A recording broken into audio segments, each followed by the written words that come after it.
उत्तर प्रदेश में जैसे जैसे विधानसभा चुनाव करीब आ रहा है, वैसे वैसे सरगर्मियां बढ़ती जा रही है। जहां एक तरफ बीजेपी विरोधियों को ललकार रही है, तो दूसरी तरफ समाजवादी पार्टी भी गठबंधन का गणित बैठाकर सत्ता हासिल करने की जुगत में लगी है। चुनाव से पहले अखिलेश यादव और शिवपाल यादव के बीच गठबंधन पर मोहर लग गई। करीब 4.5 साल के बाद चाचा भतीजे गिले शिकवे भुलाकर करीब आए हैं। दरअसल साल 2022 के चुनाव से ठीक पहले चाचा भतीजे के बीच मुलाकात हुई। अखिलेश यादव और शिवपाल यादव ने करीब 45 मिनट तक चुनाव पर चर्चा की, तब जाकर गठबंधन पर मोहर लगी। वहीं अखिलेश यादव ने शिवपाल यादव के साथ हुई मुलाकात की फोटो को ट्विटर पर शेयर भी किया। इसी के साथ उन्होंने लिखा कि प्रसपा के राष्ट्रीय अध्यक्ष से मुलाकात हुई और गठबंधन की बात तय हुई। क्षेत्रीय दलों को साथ लेने की नीति सपा को निरंतर मजबूत कर रही है और सपा और अन्य सहयोगियों को ऐतिहासिक जीत की ओर ले जा रही है। अखिलेश यादव के बाद शिवपाल यादव ने भी ट्वीट किया और लिखा कि समाजवादी पार्टी के राष्ट्रीय अध्यक्ष अखिलेश यादव ने आवास पर शिष्टाचार भेंट की। इस दौरान उनके साथ आगामी विधानसभा चुनाव 2022 में साथ मिलकर लड़ने की रणनीति पर चर्चा हुई।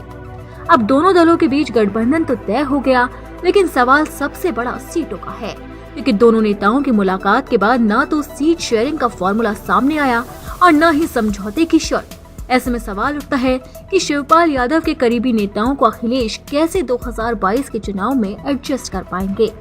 इन सवालों के बीच कहा जा रहा है कि अखिलेश यादव ने शिवपाल यादव से कह दिया है कि सपा 350 सीट पर चुनाव लड़ेगी। ऐसे में सबसे ज्यादा दिक्कत उन सीटों पर है जहां से शिवपाल यादव के करीबी चुनाव लड़ने की तैयारी में है।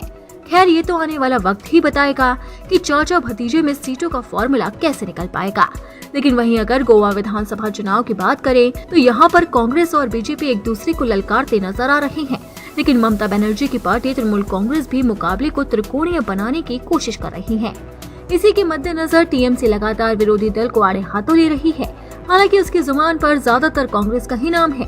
टीएमसी ने ट्विटर पर कांग्रेस और बीजेपी के चुनावी चिन्ह की एक फोटोशॉप तस्वीर शेयर करते हुए लिखा है कि जब एक पोशाक दूसरे को खेलने में मदद करती है तो अंतर करने में बहुत कम बच जाता है। कांग्रेस जनता पार्टी के इस गठजोड़ ने लोगों को काफी आहत किया और गोवा के लोगों ने विदाई की कार्रवाई शुरू कर दी। जहां एक तरफ टीएमसी सोशल मीडिया पर कांग्रेस पर तीखे तीर छोड़ रही है, तो वहीं पार्टी प्रमुख ममता बनर्जी भी रैली में विरोधी दल को आड़े हाथों ले रही है। गोवा में एक जनसभा को संबोधित करते हुए ममता बनर्जी ने कहा कि सोनिया गांधी के नेतृत्व वाला दल बीजेपी से निपटने के केवल बड़े बड़े दावे करता है। कांग्रेस इस साल की शुरुआत में पश्चिम बंगाल चुनाव में हमारे खिलाफ भी लड़ी। कम से कम बीजेपी के खिलाफ लड़िए और उसके बाद बड़े बयान दीजिए। मैं कांग्रेस में भी थी, लेकिन मैंने इसे छोड़ा क्योंकि मैंने कांग्रेस को बीजेपी के साथ मित्रता करते देखा। अब चुनाव है तो जाहिर सी बात है कि नेताओं के बीच बयानबाजी का दौर भी तेज होगा।